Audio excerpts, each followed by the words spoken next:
Hello friends, आप सबका आपके अपने चैनल गोविंद लेक्चर्स में हार्दिक स्वागत है। तो कैसे हो आप सब? उम्मीद करता हूँ आप सब अच्छे होंगे और आप सबकी पढ़ाई भी अच्छी चल रही होगी। तो कक्षा 8 के बोर्ड द्वारा जारी किए गए ऑफिशियल मॉडल पेपर की सीरीज में हमने गणित, विज्ञान, सामाजिक और हिंदी विषय के मॉडल पेपर की चर्चा बहुत अच्छे से कर ली है। अगर आपने वो क्लासेस नहीं देखी है तो वो मॉडल पेपर की क्लासेस आप चैनल की प्लेलिस्ट पर जाकर आराम से देख सकते हैं। आज की इस क्लास में हम कक्षा 8 के इंग्लिश विषय के बोर्ड द्वारा जारी किए गए मॉडल पेपर की चर्चा करेंगे कि आपके इंग्लिश विषय के बोर्ड पेपर का पैटर्न कैसा होगा और किस तरह के क्वेश्चन पूछे जाएंगे। तो वही आपका पेपर 2 घंटे 30 मिनट का होगा और कितने अंकों का होगा? 80 अंकों का पेपर होगा। सबसे पहले बात करते हैं सेक्शन ए की। तो सेक्शन ए में पहला और जो दूसरा प्रश्न है वो दिए गए हैं कि choose the word with different sound of underline letters. यानी पहले और दूसरे प्रश्न में जो शब्द लिखे हुए हैं चार, इनमें से जो अलग ध्वनि वाला शब्द है वो आपको सेलेक्ट करना है कि इनमें से अलग ध्वनि वाला शब्द कौन सा है। ठीक है, जैसे बॉल, कॉल, हॉल, तो इसमें अलग कौन सा है? अलग सेल है। फिर बीस्ट, लिस्ट, रिच और रेडी, तो इसमें अलग कौन सा है? रेडी। यानी अलग ध्वनि वाले शब्द को चुनना है। ये आपके पहला और दूसरा प्रश्न है। फिर तीसरा, choose the correct plural of word child. Child का करेक्ट प्लूरल क्या होता है? तो क्या होता है? चिल्ड्रन होता है इसका बहुवचन। फिर चौथा, choose the correct plural of word tooth. तो टूथ का क्या होता है? टीथ होता है। क्या होता है? टीथ होता है। फिर question number fifth and six, choose the correct article. आपको आर्टिकल को सही चुन के भरना है। फिर क्या है? कच्चा इज खाली जगह आइसलैंड, इसमें क्या आएगा वो आपको भरना है। छठा, ही इज खाली जगह यूरोपियन, तो यूरोपियन में क्या आएगा? ए आएगा। अब कच्छ, ये क्या है? कच्छ है शायद या कच्छला है। अब ये आपको देखना पड़ेगा। ये शायद अगर कच्छ है तो कच्छ, कच्छ तो नहीं है यहाँ पर, कोई कच्छला शब्द है। ठीक है, कांडला भी नहीं है, ये कच्छला शब्द शायद हो सकता है कुछ। अब ये एक आइसलैंड है कि नहीं है, उसके लिए हमें इसमें से ए एन द भरना है। अगर ये आइसलैंड है तो क्या आएगा? द आएगा, नहीं तो क्या आएगा? ए या एन में से कोई आएगा। क्या आएगा? एन आएगा। अगर एन आइसलैंड, अगर ये आइसलैंड नहीं है तो, लेकिन अगर है तो किसी नाम विशेष से आगे क्या लगता है? द लगता है, तो द आएगा। ठीक है, ये हमें देखना पड़ेगा थोड़ा। तो जब इसको मैं अलग से सॉल्व कराऊंगा तब मैं आपको इसको बहुत अच्छे से समझा दूंगा कि इसमें क्या आएगा। अभी हम केवल मॉडल पेपर को देख रहे हैं। फिर क्वेश्चन नंबर 7 और 8, choose the correct opposite in gender for given words. यानी आपको विलोम शब्द लिखना है। मदर का क्या होगा? मदर का फादर होगा। अंकल का क्या होगा? अंकल का आंट होगा। ठीक है। फिर 9वां, the old lady was sitting in a wheel chair. एक बूढ़ी महिला व्हील चेयर के अंदर बैठी थी। खाली जगह हैंड्स वर फोल्डेड, तो महिला है तो महिला के लिए क्या होता है? हर, तो हर हैंड्स वर फोल्डेड। फिर 10वां, my name is Nisha and खाली जगह am in 8th class. I am in 8th class, क्योंकि स्वयं के लिए क्या आता है? आई आता है। फिर प्रश्न संख्या 11, फिल इन द ब्लैंक्स। खाली जगहों की पूर्ति करनी है। आगे जो ये चार शब्द जो अलग अलग खाली जगह के सामने शब्द दिए गए हैं, इनकी मदद से आपको इन खाली जगहों की पूर्ति करनी है। फिर Radha is putting her books in the bag, बस्ते के अंदर उसने बुक रख दी। फिर the cat is sitting under the tree, पेड़ के नीचे बैठी है। फिर we read a novel nowadays, तो we are reading a novel nowadays, या क्या आएगा? Are reading. फिर the sun rises in the east, और we can follow the traffic rule, तो we must follow the traffic rules, ये आपको भरने हैं। फिर 12वां, write the missing letters is following words. इन वर्ड्स के अंदर जो सब छूट गया है वो आपको भरना है। पहला है RECORD, रिकॉर्ड। दूसरा है TONGUE, टोंगू का मतलब क्या होता है? जीभ। और फिर ये किसका हो सकता है? DAIDIARY, diary. ठीक है, ये इसका हो जाएगा। तो ये आपको खाली जगह में भरना था। फिर 13वां, write the opposite of given words. इनके क्या लिखने हैं आपको? बहुवचन। एम्प्टी का मतलब होता है खाली, तो खाली का क्या होगा? खाली का भरा हुआ, तो यानी कि फिल। इम्पटी का क्या होगा? फुल। इम्पटी का फुल, फुल का मतलब होता है भरा हुआ, पूरा। FULL। फिर एबल, एबल का मतलब क्या होता है? समर्थ। असमर्थ को क्या कहते हैं?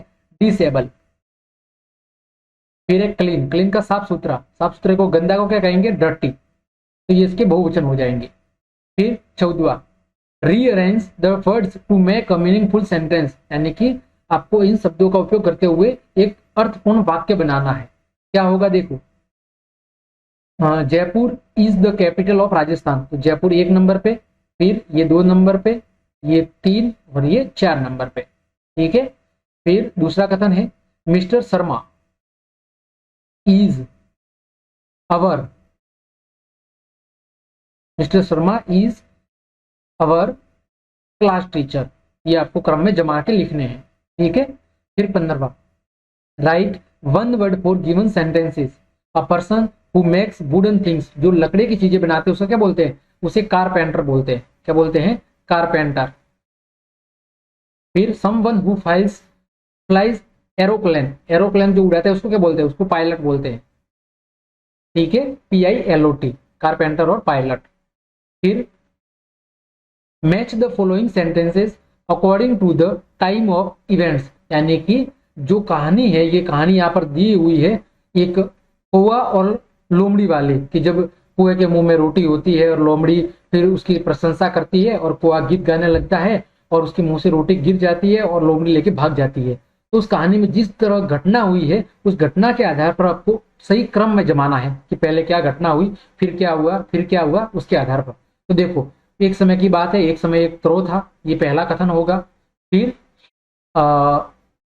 One day the crow got a piece of bread, उसे एक दिन रोटी का टुकड़े मिला। फिर फॉक्स क्रो बिकम हैप्पी, ये नहीं है, for wanted to get the piece of bread fox told crow to, ये कि लोमड़ी ने कोए को गीत गाने के लिए कहा। क्यों? क्योंकि वो क्या चाहती थी? रोटी का टुकड़ा चाहती थी।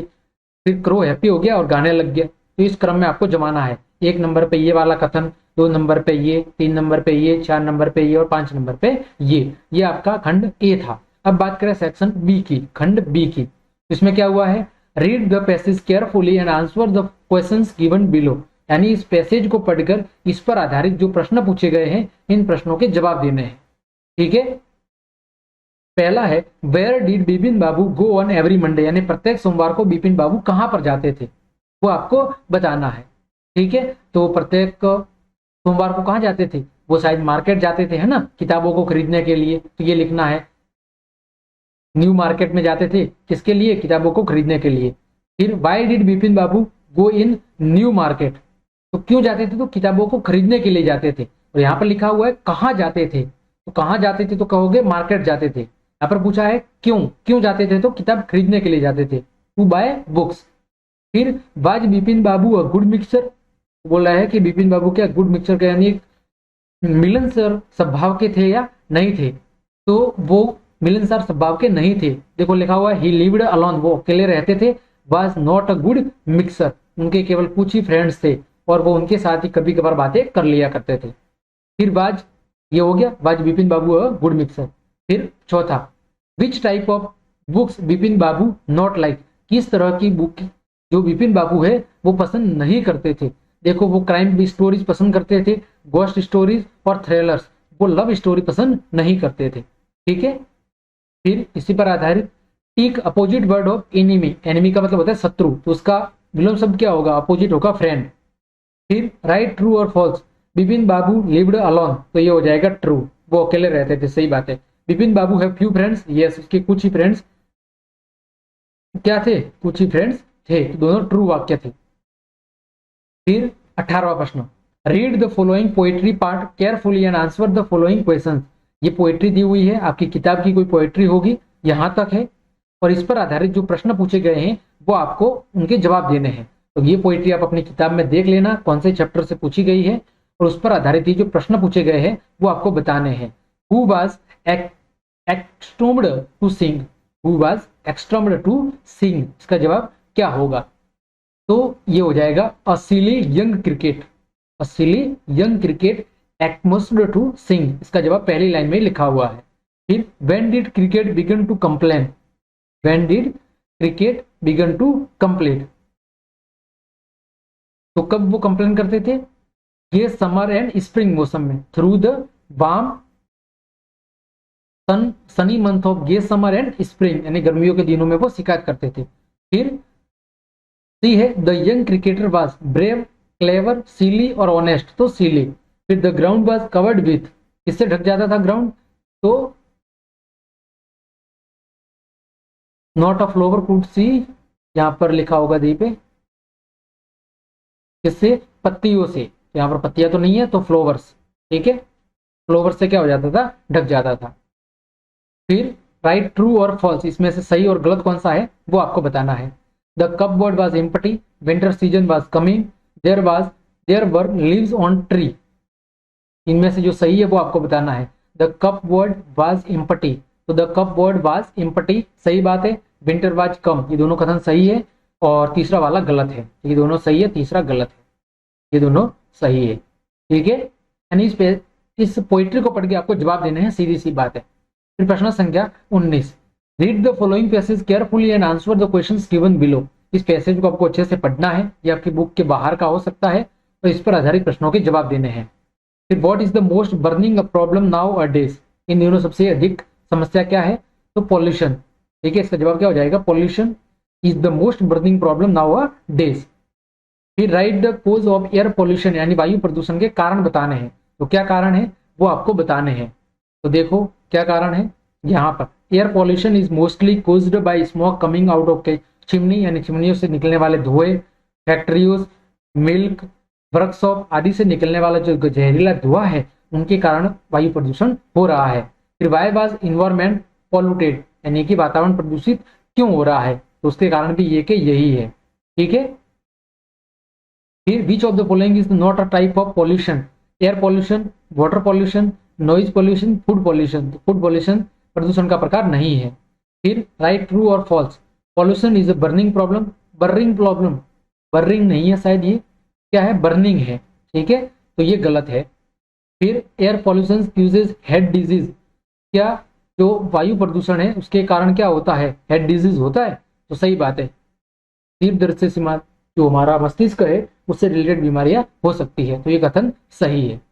फिर section C, you are Raj reading in government senior secondary school Jaipur, अपने आप को government senior secondary school Jaipur का विद्यार्थी राज मानते हुए, you are suffering from fever, आप बुखार से पीड़ित है, and unable to go to school, और विद्यालय जाने में असमर्थ है, तो अपने प्रिंसिपल को 2 दिन की छुट्टी हेतु क्या लिखना है? एक एप्लीकेशन लिखनी है, ठीक है। आपको कुछ शब्द यूज करने हैं, जैसे I am ill, suffering, not able, school, from to, etcetera etcetera, इन शब्दों का उपयोग करते हुए आपको 2 दिन की छुट्टी हेतु, आपको बुखार आया है तो इसके लिए अपने प्रधानाध्यापक को एप्लीकेशन लिखनी है। फिर इमेजिन यू आर नेहा, अपने आप को नेहा मानते हुए, you got a birthday gift from your friend Lakshmi, लेखनी, अपने अपने मित्र लेखनी से एक बर्थडे गिफ्ट प्राप्त किया है। Write a letter to your friend to give thanks for the gift, अपने मित्र को इस गिफ्ट हेतु धन्यवाद देते हुए एक लेटर लिखना है। आप निम्न पॉइंट को लिख देख सकते हैं, what did you get in gift, आपने गिफ्ट में क्या प्राप्त किया, how it will be use for you, आपके लिए उपयोगी कैसे है, और हाउ आर यू फीलिंग, और आप अपने कैसा महसूस कर रही है। इन शब्दों का उपयोग करते हुए आप अपने मित्र को आपको एक लेटर लिखना है, ठीक है। फिर प्रश्न संख्या 21, आपको इन लाइंस की मदद से क्या लिखनी है? एक स्टोरी लिखनी है। जैसे कौन सी स्टोरी है? वंस अ डॉग, यानी एक कुत्ता और रोटी वाले, है ना, एक लालची कुत्ता था ना, वो रोटी लेकर जा रहा होता है, तभी वो पानी के अंदर देखता है और उसे दूसरा कुत्ता दिखता ही देता है, और फिर वो चाहता है कि उस रोटी को भी छीन लो, और वैसे ही भोंकना शुरू कर देता है, रोटी उसके मुंह से गिर जाती है। तो लालची कुत्ते वाले पर आपको क्या लिखनी है? वो स्टोरी लिखनी है। और अथवा में दिया हुआ है माई स्कूल पर आपको एक शॉर्ट पैराग्राफ लिखना है। ये कुछ शब्द है, जैसे name of school, big, class, rooms, teachers, furniture, well equipped lab, playground, garden, trees, games, इन शब्दों का उपयोग करते हुए आपको माई स्कूल पर पैराग्राफ लिखना है। तो ये आपका इंग्लिश विषय का पेपर था। उम्मीद करता हूँ पेपर पैटर्न आपको बहुत अच्छी समझ में आया होगा कि किस तरह के प्रश्न पूछे जा रहे हैं। तो आपको अगर मेरी ये मेहनत पसंद आ रही है तो लाइक, कमेंट, शेयर और सब्सक्राइब जरूर करें। धन्यवाद।